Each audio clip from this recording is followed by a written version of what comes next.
তোমার মা বাবাকে কষ্ট দিয়েছে, এটা আমি মানছি। তুমি তো পারো তোমার ভালোবাসা দিয়ে সবকিছুকে ভুলিয়ে দিতে। না না না, ব্যাপারটা তুমি যত সহজ ভাবছো ব্যাপারটা কিন্তু এত সহজ নয়। কোন সন্তান যদি বাইরের লোকের সামনে তার মা বাবাকে বাড়ি চাকর চাকরানি বলে পরিচয় দেয়, তাহলে সেই মা বাবার কাছে সন্তানের দেওয়া এমন নিদারুণ যন্ত্রণা ভুলে যাওয়া বড়ই কঠিন। না, কিচ্ছু ঘটে না, কিচ্ছু ঘটে না। বাবা মারা চিরকাল সন্তানদের সমস্ত অন্যায় ক্ষমা করে দেয়। সন্তানদের হাজার হাজার অপমান তারা মুখ বুজে সহ্য করে নীলকণ্ঠের মতন। তবেই তো তারা বাবা মা। তবে আমার এইটা ভেবে ভীষণ ভীষণ ভালো লাগছে যে তোমার এই মানসিক কষ্টের মধ্যে আমার বাবা তোমাকে অপমান করতে পারে, এটা জানার পরও তুমি আমার কথা ভেবে এখানে ছুটে এসেছো। আর কোথায় যাবো বলো? মন খারাপের সময় তো মনের মানুষের কথাই মনে পড়ে। আসলে কি বলো তো আলায়, আমি তোমাকে ভীষণ ভালোবাসি, আর আমি চাই তোমার নিখাত ভালোবাসার পর্ষে আমার মধ্যে ভালো উত্তরণ ঘটুক।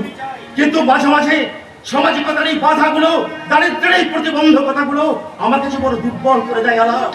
তোর বোকা, ভালোবাসার মধ্যে কত শক্তি থাকে, কত প্রেরণা থাকে, সেটা তুমি জানোই না।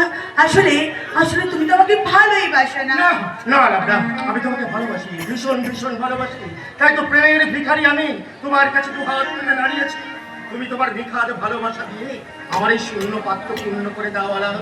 আর আমি তোমায় বলবো, আমি তো তোমার চিরদিনের হাসি কান্নার সাথী। আমি তো তোমার চিরদিনের হাসি কান্নার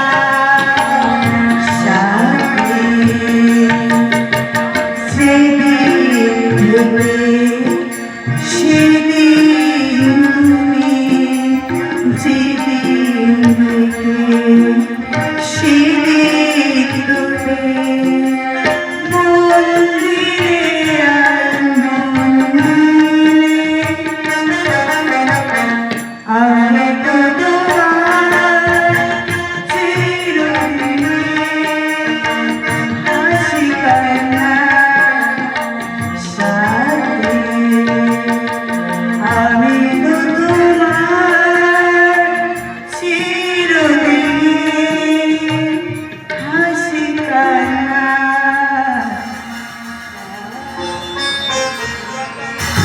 তুমি আমায় ভালোবাসো, তাই তো আমি কবি।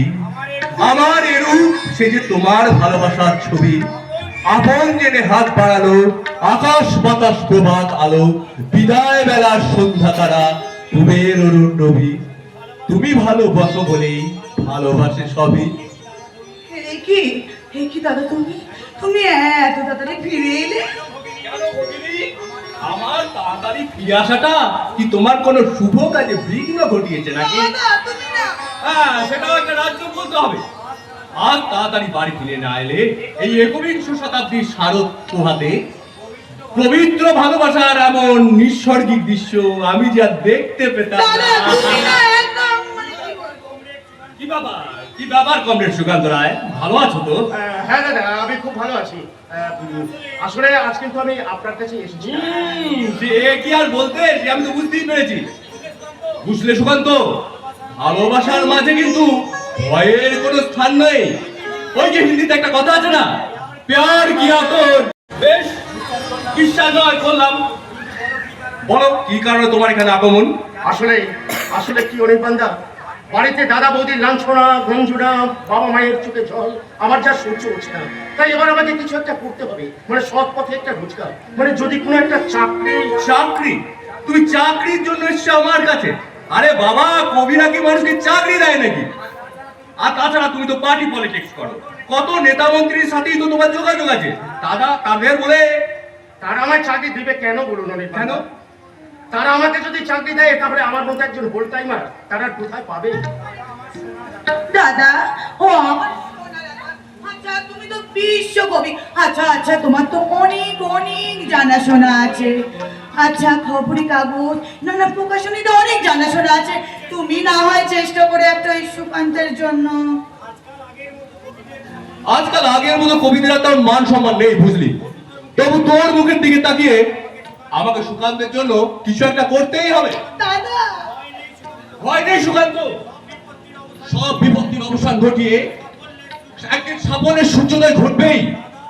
দাদা, ওরে বোন, জীবনের আর এক নাম হলো যন্ত্রণা।